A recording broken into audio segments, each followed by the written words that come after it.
ভাই সবাই তো কন ভাই খারা টান হলায় ফোর বি ভাই আমি ফোর বিও চালাইছি, এক্সারও চালাইছি, বি3ও চালাইছি, বি4ও চালাইছি, কিন্তু ভাই স্ট্রোকের মধ্যে ওগুলার মনে করেন বিগ করার পরও আলাদা হিসাব, 120-এর পর আলাদা হিসাব, কিন্তু ভাই ইনস্ট্যান্ট টর্কের ব্যাপারে ভাই আরটিআর 2B160 যেটা আছে ভাই ওইটার নামাই সব।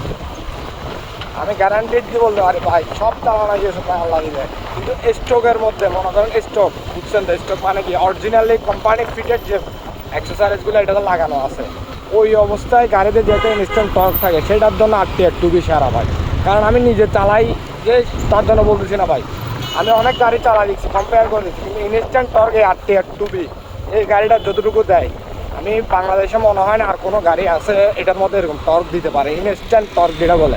আমি আপনাকে টপের বলতেছি না, টপের ক্ষেত্রে বলতে গেলে সেটা আমাদের হিসাব, কিন্তু ইনস্ট্যান্ট টর্কের ক্ষেত্রে এই গাড়িটা কিন্তু হিউজ একটা হেভি একটা পারফরমেন্স দেয়। মানে ইনস্ট্যান্ট টর্কে মনে করেন আপনার সাথে 100 পর্যন্ত টানবে, যে এমন কোনো গাড়ি মনে এখন বাংলাদেশে নাই, মানে 100 পর্যন্ত এটা ছাড়া 100-র পরে যেটা হবে টপ স্পিডে সেটা হচ্ছে আমাদের, 100 পর্যন্ত এটা যত কুইক উঠবে অন্য গাড়ি উঠবে না।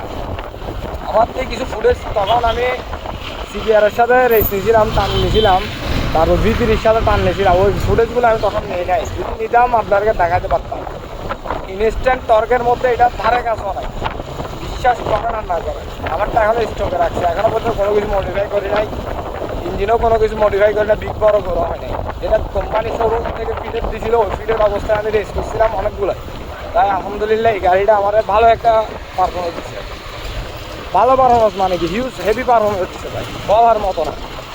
এই আরটিআর 2B স্টক দিয়ে ভাই আমি 140 সিসি, আপনারা বুঝেন গাড়িটা কতটুকু হেভি পারফরমেন্স চলা গাড়ি।